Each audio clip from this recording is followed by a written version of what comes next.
नमस्कार, India voice पर स्वागत है आपका। मैं हूं आपके साथ प्रियंका मिश्रा। लोकसभा चुनाव के नतीजे आने के बाद से ही उत्तर प्रदेश की राजनीतिक गलियारों में हलचल तेज है और उत्तर प्रदेश का राजनीतिक पारा लगातार चढ़ा हुआ नजर आ रहा है। उसके बाद से ही उपचुनाव के ऐलान के बाद से एक तरफ समाजवादी पार्टी तो दूसरी तरफ भारतीय जनता पार्टी में जिस तरह से यूपी से लेकर दिल्ली तक दौड़ जारी है, मुख्यमंत्री योगी आदित्यनाथ भी अपने कामकाज में इसी बीच लगे हुए हैं। मुख्यमंत्री योगी आदित्यनाथ ने एक तरफ तो कार्य समिति की बैठक के बाद अपने आवास पर एक बड़ी बैठक बुलाई और उपचुनाव को लेकर तमाम अधिकारियों से लेकर उत्तर प्रदेश सरकार के मंत्रियों को दिशा निर्देश दिए गए हैं। उपचुनाव से पहले अब मंत्री अपने अपने क्षेत्रों में विश्राम करते हुए नजर आएंगे और बूथ स्तर तक मजबूती लाने का प्रयास करते हुए नजर आएंगे। लेकिन उसके साथ ही साथ तमाम बयानों और अटकलों का दौर भी जारी है। इसी बीच आज मुख्यमंत्री योगी आदित्यनाथ जिस तरह से बैठक करते हुए नजर आ रहे हैं और जिस तरह से बयानों का दौर जारी है, अटकलों का दौर जारी है, अब देखना यह होगा कि मुख्यमंत्री योगी आदित्यनाथ की बैठक, उनकी मेहनत और उनकी पहल उत्तर प्रदेश में जिस तरह से रणनीति पर काम कर रही है, वो उपचुनाव में किस तरह अलग अलग क्षेत्रों में गुल खिलाती है, किस तरह का रंग लेकर आती है। आज इसी विषय पर हम करेंगे चर्चा, लेकिन इससे पहले आप एक नजर डालिए इस रिपोर्ट पर। एक तरफ दिल्ली में डिप्टी सीएम केशव प्रसाद मौर्य और प्रदेश अध्यक्ष भूपेंद्र चौधरी की पार्टी अध्यक्ष से मुलाकात, तो दूसरी तरफ लखनऊ में सीएम योगी का मिशन उपचुनाव का आगाज। लखनऊ से दिल्ली तक अफवाहों के शोर के बीच योगी न रुक रहे हैं और न ही थम रहे हैं। बुधवार दिन के आगाज के साथ ही सीएम योगी ने यूपी की 10 विधानसभा सीटों पर होने वाले उपचुनाव को लेकर पूरी शिद्दत से तैयारी शुरू कर दी। बाकायदा उपचुनाव को लेकर सीएम योगी आदित्यनाथ की अगुवाई में मंत्रियों की बैठक भी हुई। इसमें हर सीट के प्रभारी मंत्रियों के साथ विस्तृत चर्चा भी की गई। इसके साथ ही बड़ा अपडेट ये भी है कि सीएम योगी अपने कैबिनेट में बदलाव कर सकते हैं। इसके साथ ही बीजेपी प्रदेश संगठन में भी अहम बदलाव किया जा सकता है। लेकिन ये महज सियासी गलियारों की चर्चाएं हैं। चलिए अब जिन 10 सीटों पर उपचुनाव है, उन सीटों पर भी नजर डाल लेते हैं। यूपी की 10 विधानसभा सीटों, जिनमें करहल, मिल्कीपुर, कटेरी, कुंद्रकी, गाजियाबाद, खैर, मीरापुर, फूलपुर, मझवा और सीसामऊ पर उपचुनाव होना है। इन सीटों में 5 सपा की हैं, आरएलडी और निषाद पार्टी की एक सीटें हैं, जबकि बीजेपी की 3 सीटें हैं। अब किस सीट पर कौन प्रभारी है और किसके पास किस सीट का जिम्मा है, वो भी देखते हैं। मगर इन तैयारियों के बीच सवाल यही उठ रहा है कि क्या वाकई में यूपी में सब कुछ ठीक ठाक नहीं चल रहा है। वहीं इन सियासी घटनाओं के बीच सपा प्रमुख अखिलेश ने भी कटाक्ष करने में देर न लगाई। अखिलेश ने लिखा कि भाजपा की कुर्सी की लड़ाई की गर्मी में उत्तर प्रदेश में शासन प्रशासन ठंडे बस्ते में चला गया है।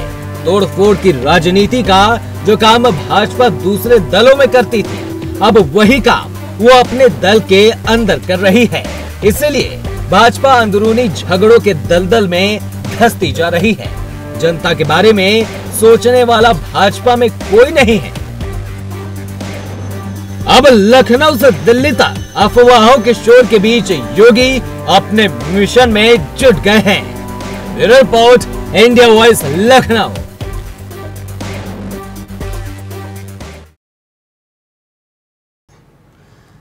तो एक तरफ तो उत्तर प्रदेश से लेकर दिल्ली तक अफवाहों का दौर और दूसरी तरफ मुख्यमंत्री योगी आदित्यनाथ की बैठकें। जिस तरह से मुख्यमंत्री योगी आदित्यनाथ बैठक कर अधिकारियों से लेकर मंत्रियों को दिशा निर्देश देते हुए नजर आ रहे हैं। लोकसभा चुनाव के बाद एक बार फिर से मुख्यमंत्री योगी आदित्यनाथ उपचुनाव को लेकर पूरी तरह से सक्रिय हो चुके हैं। रणनीति पर काम भी किया जा रहा है, लेकिन देखना यह होगा कि आने वाले समय में मुख्यमंत्री योगी आदित्यनाथ की मेहनत उपचुनाव में कितना रंग भर पाती है और किस तरह के रंग लेकर आती है। आज इसी विषय पर हम करेंगे चर्चा। हमारे साथ मेहमान जुड़ चुके हैं, डॉक्टर एच.एन. उपाध्याय जी, कांग्रेस प्रवक्ता हमारे साथ जुड़ चुके हैं। बहुत स्वागत है आपका। इसके अलावा हमारे साथ बीजेपी नेता प्रदीप भटनागर जी भी जुड़ चुके हैं, आपका भी बहुत बहुत स्वागत है। तो सबसे पहला सवाल प्रदीप जी आपसे ही, जिस तरह से प्रदीप जी हमारे साथ कुछ ही देर में जुड़ेंगे, उनसे हम चर्चा करेंगे। हमारे साथ सपा प्रवक्ता अशोक तिवारी जी भी जुड़ चुके हैं। अशोक जी, आपका भी बहुत बहुत स्वागत है कार्यक्रम में। तो सबसे पहले अशोक तिवारी जी आपके पास ही आते हैं। उपचुनाव को लेकर समाजवादी पार्टी से लेकर भारतीय जनता पार्टी दोनों ही तैयारियां करते हुए नजर आ रहे हैं। और भारतीय जनता पार्टी की बात की जाए तो एक तरफ कार्य समिति की बैठक, दिल्ली दौड़, और उसके बाद मुख्यमंत्री योगी आदित्यनाथ की बैठक, और उसके बाद मंत्रियों से लेकर अधिकारियों तक को दिशा निर्देश। क्या लग रहा है आपको? लोकसभा चुनाव में बढ़त जरूर मिली है, लेकिन इस बार बीजेपी की तैयारी भी जोरदार है। जी देखिए, बीजेपी एक राष्ट्रीय दल है, तैयारी करेगी, इसमें कोई आश्चर्य की बात तो है नहीं। लेकिन सवाल इस बात का है कि बीजेपी का कनेक्ट जनता से बहुत दूर जा चुका है। जनता उसके साथ नहीं है, क्योंकि जनता को तरह तरह की जो है झूठ का सामना करना पड़ा इन 7 सालों में, इन 10 सालों में। सवाल इस बात का है कि युवा सबसे ज्यादा इस समय बेचैन है अपने रोजगार को लेकर, दलित बेचैन है अपने आरक्षण को लेकर, आज पिछड़ा भी बेचैन है, सब वर्गों में आज बेचैनी है। कोई महंगाई को लेकर के, कहीं बेरोजगारी को लेकर के, कहीं किसानों के आय को लेकर के। देश में और प्रदेश में हर वर्ग परेशान है। नहीं, लेकिन अशोक जी, मुख्यमंत्री योगी आदित्यनाथ का तो संदेश यही है कि एक बार मौका जरूर मिलेगा, दोबारा मौका नहीं मिलेगा उत्तर प्रदेश में। अरे मुख्यमंत्री योगी आदित्यनाथ क्या कहते हैं, क्या नहीं कहते हैं, मरता क्या ना करता, कुछ ना कुछ कहेंगे। जनता उनको गंभीरता से ले नहीं रही ना। जनता इस समय हमारे राष्ट्रीय अध्यक्ष माननीय अखिलेश यादव जी के नेतृत्व में लामबंद है उत्तर प्रदेश में पूरी तरह से। स्थिति यह है कि उत्तर प्रदेश ने जो संदेश दिया है पूरे देश को, पीडीए का संदेश दिया है पूरे देश को, 240 पे लाकर रोक दिया है भाजपा को। ये बड़ा मैसेज है। उत्तर प्रदेश का ही करिश्मा है कि भाजपा 240 पे खड़ी है, आज बैसाखियों पर है, आज एनडीए की सरकार है। अशोक तिवारी जी, ठीक है, 240 कम नहीं होता। प्रदीप भटनागर जी हमारे साथ बीजेपी से नेता जुड़ चुके हैं। प्रदीप भटनागर जी, जवाब दीजिएगा। जो कहीं जनाधारी नहीं रखते केवल उत्तर प्रदेश के अलावा, ये लोग तो वो बोल रहे हैं कि अपने काले कारनामे छुपाने के लिए एक दूसरे का सहारा बने हुए। ये तो वो लोग बोल रहे हैं जो ईडी, सीबीआई और दुनिया भर के शिकंजे में फंसे। लेकिन प्रदीप जी, चुनाव भी तो अभी उत्तर प्रदेश में ही है ना। जी, मैं वही आ रहा हूँ, सब चीजें वही आ रहा हूँ। तो ये लोग तो वो बोल रहे हैं, अगर आप पीडीएम की जो की अगर बात कर रहे हैं, समाजवादी पार्टी कम से कम 4 बार, 3 से 4 बार इस प्रदेश का नेतृत्व कर चुकी है, तो उन्हें बताना चाहिए अशोक तिवारी जी को कि देखिए, हम अखिलेश जी के राज में हमने ये काम किया, अखिलेश जी के राज में हमने इतने मकान बनाए गरीबों के लिए, अखिलेश जी के राज में हमने ये किया। इन्होंने अखिलेश जी के राज में केवल क्या करा, इन्होंने सरकारी जमीनों पे कब्जा कराया, उन पे कॉलोनियां बनवाई, उनके आधार कार्ड और पहचान पत्र बनवाए हैं। उसको गिनती में 3 रह गए थे, 3 से आज 33 पे आ गए, चुनाव चल रहे हैं। अगर आपने इतना अच्छा काम करा है तो आप 33 पे क्यों आगे? तिवारी जी, जवाब दीजिएगा। हाँ, उसके बाद आप तो उत्तर प्रदेश में आपकी सरकार क्यों नहीं बन गई? आप क्यों नहीं 300 पार चले गए उत्तर प्रदेश विधानसभा में?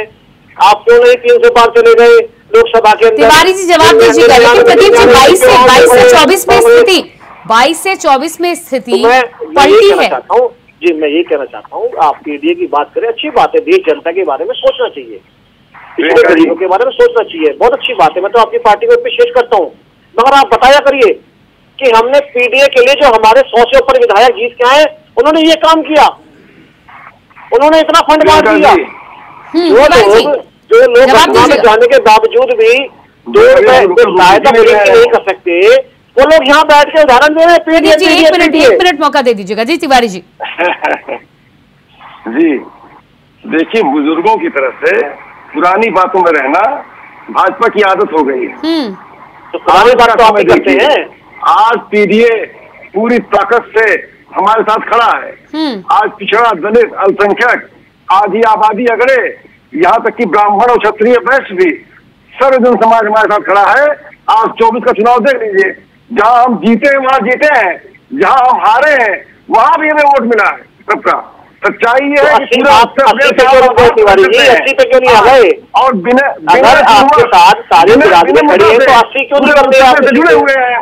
सच्चाई ये है, आज 10 के 10 उपचुनाव भाजपा हारने जा रही है, बेचैन है, छटपट कर रही है कि कैसे क्या करें और कुछ कर नहीं पा रही है। आपस में ही इनकी खींचतान मची हुई है। आज आपसी खींचतान के चलते नहीं, लेकिन अशोक तिवारी जी, अगर आप कह रहे हैं कि आप पीछे मुड़कर इतिहास देखना नहीं चाहते, तो भारतीय जनता पार्टी की तो पिछले 10 साल आप गिनाते हैं कि क्या किया, फिर अपने भी गिनाइए, या फिर आपके कार्यकाल में ऐसा कुछ है ही नहीं जो आप बताया जा सके।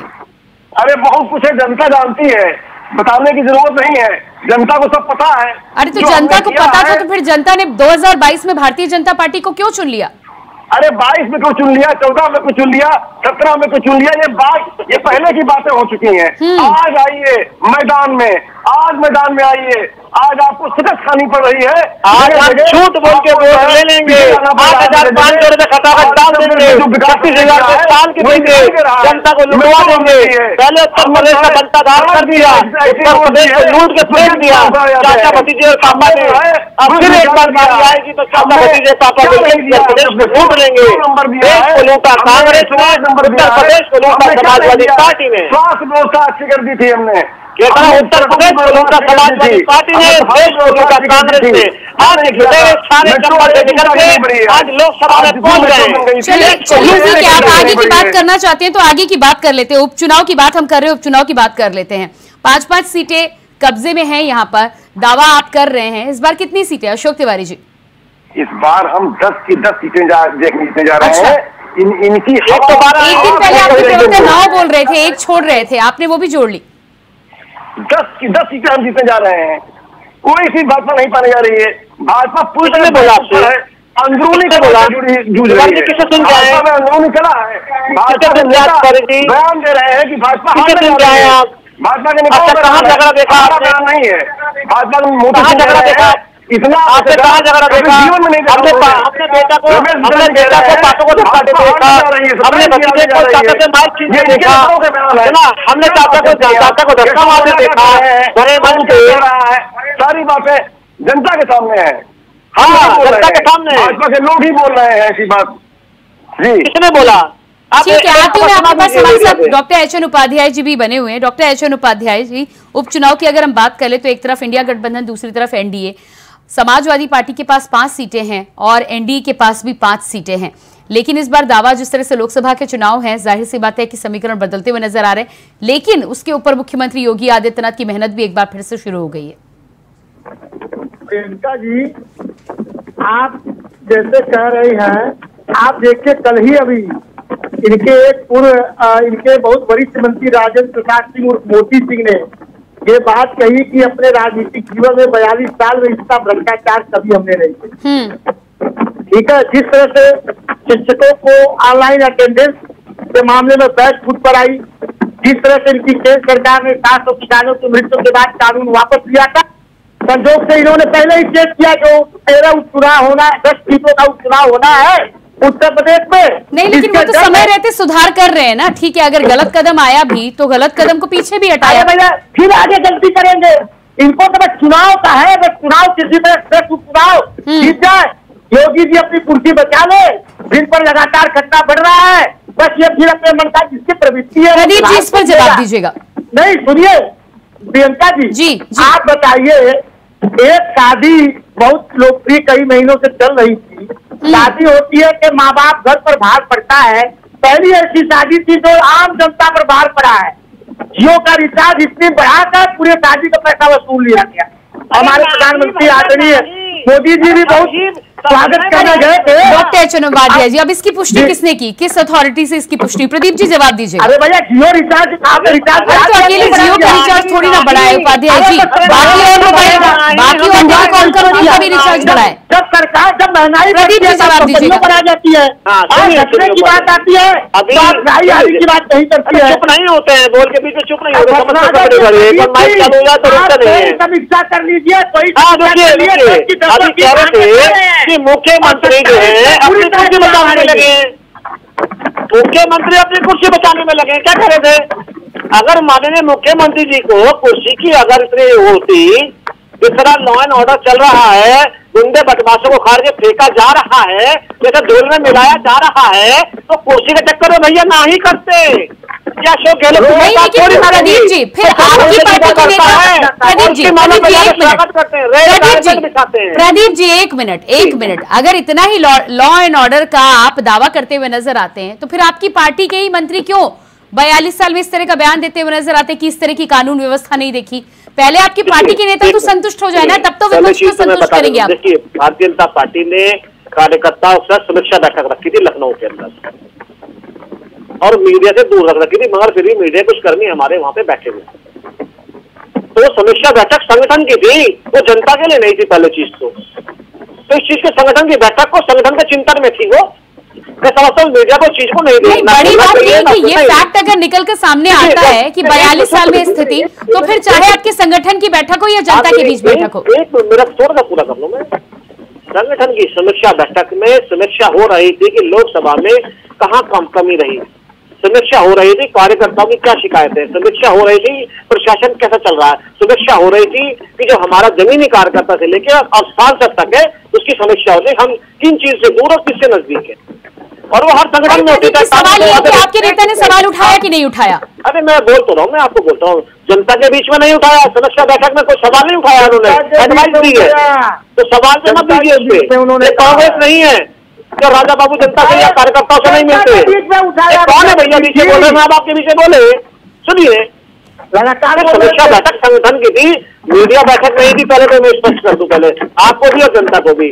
भारतीय जनता पार्टी में अगर कोई कलेरी होगा तो हम बैठ के निपटा लेंगे, चाचा भतीजे की तरह माइक भी छीनेंगे, पापा बेटे की तरह धक्का मुक्की नहीं करेंगे। कोई कारण रहा होगा तब तो सवाल उठाया ना, आप उस पर जवाब नहीं दे रहे। नहीं, मैं कह तो रहा हूँ, मैं संगठन की बैठक थी, समीक्षा बैठक थी। तो संगठन की बैठक में क्या आपको लगता है कि जिसका जो मन आता है सवाल उठा देते हैं, उसके पीछे कोई वजह नहीं होती? सुन लीजिए, आप माननीय उप मुख्यमंत्री केशव प्रसाद मौर्य जी के बारे में बोलते हैं। देखिए, वो प्रदेश के अध्यक्ष भी रह चुके हैं और प्रदेश के उप मुख्यमंत्री भी हैं। उन्होंने अपने कार्यकर्ता, अपने संगठन के राष्ट्रीय अध्यक्ष, मुख्यमंत्री, राष्ट्र प्रदेश अध्यक्ष, सारे के सबके नेतृत्व में अपनी चीजें रखी और सबने रखी।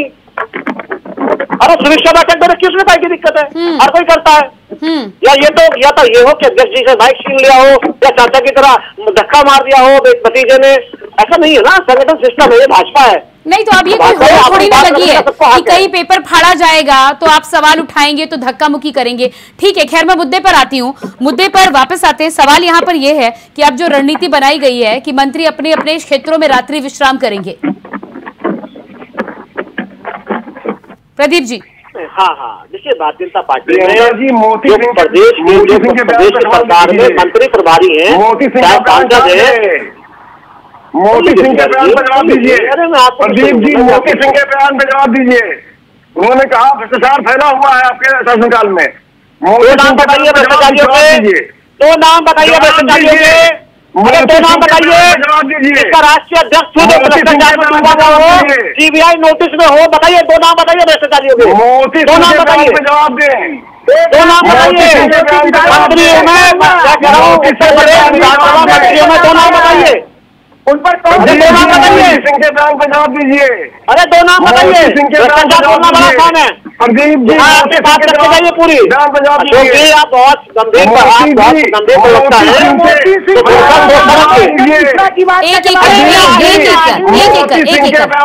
अशोक जी एक मिनट दीजिएगा, एक मिनट दीजिएगा। Doctor H.N.. उपाध्याय जी एक मिनट दीजिएगा। प्रदीप भटनागर जी, सपा सुप्रीमो ने ट्वीट किया है और ट्वीट किया है कि यूपी की गर्म राजनीति के बीच शासन प्रशासन ठंडे बस्ते में चला गया है। देखिए, ऐसा है कि इनके कहने से कुछ नहीं होता। ये तो प्रशासन को, इन्होंने तो थानों को पैसे इकट्ठा करने में ठेकेदार लगा रखे थे। इनको छोड़ो, इनको गंभीरता से लेना भी नहीं चाहिए जिस तरह शासन इन्होंने चलाया है। अरे लेकिन आप नजरअंदाज कर रहे हैं। बड़ी बात तो ये है कि विपक्ष सवाल उठा रहा है, फिर आपके नेता सवाल उठा रहे हैं, फिर जब लोकसभा में नहीं, सुनिए तो सही, प्रदीप जी एक लाइन सुन लीजिएगा उसके बाद बोलिएगा। फिर जब लोकसभा की तरह चुनाव के नतीजे आते हैं, फिर आप कहते हैं कि आत्मविश्वास, अति आत्मविश्वास हो गया और उसके बाद तमाम ये कमियां हो गई। और अभी आपकी पार्टी के नेता से लेकर विपक्ष आपकी आंखें खोलने की कोशिश कर रहे हैं और आप नजरअंदाज कर रहे हैं उस बात को। देखिए, आप विपक्ष कह रहा है, विपक्ष पहले ये देखे कि सीबीआई के नोटिस है और आपके दुनिया भ्रष्टाचार के पहले आरोप है। आप उसको देखिए, दूसरे को तो भले कह रहे, आपका खुद घर जो है कांच का है, आप दूसरे के तो पत्थर मत मारिए। हमने देखा पूरा पीडीए कैसे आपने अपने साथी को निकाला बाहर। तो इसलिए हमारी चिंता तो पहली बात तो ना तो मीडिया करे, और ना ही विपक्ष करे। हम अपने घर की लड़ाई है, कार्यकर्ताओं के बीच की अगर लड़ाई भी होगी तो निपटाले वाली चीज तो कोई लड़ाई नहीं है। तो ये भ्रमण और भ्रमित फैलाया जा रहा है माननीय मुख्यमंत्री योगी आदित्यनाथ जी के लिए, एक भ्रम फैलाया जा रहा है कि किस प्रकार से इनका मोड़ा डाउन में। क्यों? इन्होंने क्या करा उत्तर प्रदेश में? कोई सच बोल के थोड़ा जीते हैं। खाने आके दोनों के दोनों बैठ के अपनी माँ की कसम, या राहुल गांधी अपनी माता जी की कसम खा करते कि ईमानदार से चुनाव जीते। जनता में झूठ फैला के, भ्रम फैला के, सारे मुसलमानों ने भ्रम फैलाया इन्होंने कि कानून चला जाएगा, ये जवाब दीजिए कानून कर देंगे, 8,500 ले देंगे। ये एक नहीं आ सकते थे। इसकी मुखिया सोनिया गांधी। तो एच एन उपाध्याय जी, आप मैडम प्रियंका जी ये बताइए, 2014 में इन्होंने दो नौकरियां की बात कही थी कि नहीं कही थी? 15 लाख खाते में आने की बात कही थी कि नहीं कही थी? अब मोदी जी कह रहे हैं 8 करोड़ हमने नौकरियां दे दी। उत्तर प्रदेश 12 करोड़ नहीं निकली। 12 करोड़ 8 करोड़ जब बोल रहे हैं 12 करोड़ नौकरियां दी है। आप प्रियंका जी उत्तर प्रदेश में 4 साल से न शिक्षा विभाग में न पुलिस में कोई भर्तियां नहीं हुई, जो भी हुई पेपर लीक हो गया, कहाँ नौकरियां दे दी उन्होंने? ये झूठ बोलते हैं। अब जनता समझ गई है, पेपर गला रहे हैं हमारे, ये झूठ बोल रहे हैं। आप बताइए प्रियंका जी, मोती सिंह की बात छोड़िए, एक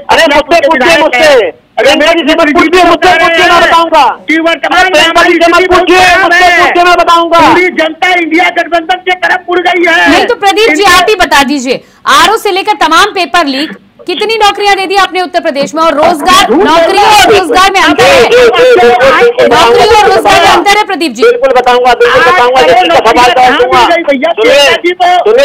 झूठ है, झूठ बोलते थे लेकिन झूठ बोल रहे हैं। आप लोग को बीच में रोकूंगी। सपा सुप्रीमो अखिलेश यादव का बयान सामने आया है, पहले सुन लेते हैं कि क्या कुछ कहा है उन्होंने। की लड़ाई में जनता बहुत परेशान है। आप सोचिए, खबर ये आ रही है कि महिला ने अपने ऊपर जिंदा आग लगा करके जान दे दी। जिंदा है कि एक्सपायर हो गई? आप सोचिए, आप लोग खुद सोचिए कि एक महिला अपना न्याय मांगने गई और उसने आत्मदाह कर दिया और थाने में पुलिस वहां थी, प्रशासन क्या कर रहा था वहां पर? और इनके विधायक खुद आरोप लगा रहे हैं और मुख्यमंत्री खुद स्वीकार कर रहे हैं दलाली हो रही है। तो सवाल ये, जनता ये भी तो सुनना चाहेगी या जानना चाहेगी कि अगर मुख्यमंत्री महसूस कर रहे हैं कि दलाली हो रही है तो जो दलाली कर रहे हैं उन पर कार्रवाई क्या करना है? तो ये सुना आपने सपा सुप्रीमो अखिलेश यादव का बयान। और प्रदीप जी आपने भी सुना होगा, लॉ एंड ऑर्डर की आप बात कर रहे थे, सपा सुप्रीमो सवाल उठा रहे हैं, इस पर सबसे पहले आप ही जवाब दे दीजिए। देखिए, मैंने कहा था ना, मैं अखिलेश यादव की बातों गंभीरता से नहीं लेता, क्योंकि गंभीर लेता ही नहीं कभी।